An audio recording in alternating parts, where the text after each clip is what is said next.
कैसे हैं आप सभी? मैं आशा करती हूँ आप सभी लोग स्वस्थ और प्रसन्न होंगे।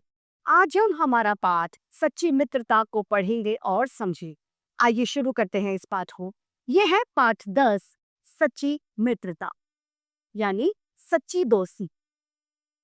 किसी जंगल में एक चूहा, एक कौवा और एक हिरण रहते थे। तीनों में गहरी मित्रता थी, यानी ये तीनों बहुत अच्छे दोस्त थे। कौन कौन? एक चूहा, एक कौवा और हिरण। उन तीनों में रहने का उन तीनों के रहने का स्थान एक पेड़ था, यानी तीनों एक ही जगह रहते थे। एक पेड़। कौवा पेड़ पर रहता था, चूहा पेड़ के नीचे बिल में रहता था और हिरण पेड़ की छाया में रहा करता था, यानी तीनों लोग एक साथ रहा करते थे। एक दिन हिरण जंगल में अंदर घास चरने गया।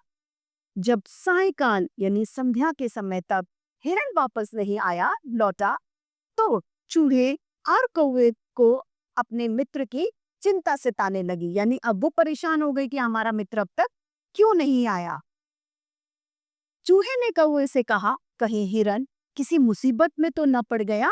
मुसीबत यानी किसी परेशानी में तो हिरण हमारा दोस्त नहीं आ गया। वो बोला, तुम यहीं पर रहो, मैं उड़कर उसको खोज कर आता हूँ। खोज कर यानी ढूंढ कर आता हूँ। कौवे ने उड़कर देखा कि हिरण पास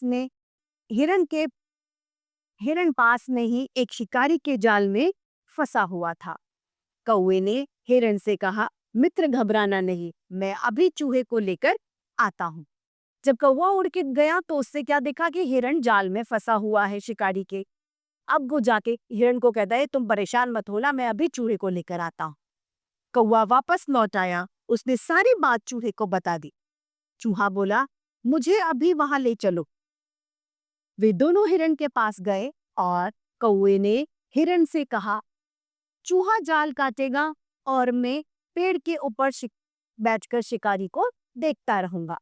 इतना कहकर कौवा शिकारी की निगरानी यानी वह देखने लगा था कि शिकारी आ रहा है या नहीं। निगरानी मतलब नजर रखना करने लगा और चूहा जो था वो जाल काटने लग गया।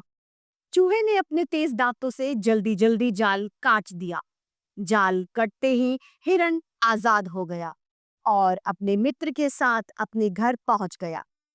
उसने अपने दोनों मित्रों को बहुत बहुत धन्यवाद दिया। यानी सच्ची मित्रता देखी कि अगर हम किसी परेशानी में हो तो मित्र हमारी सहायता करते हैं। ऐसे होते हैं सच्चे मित्र।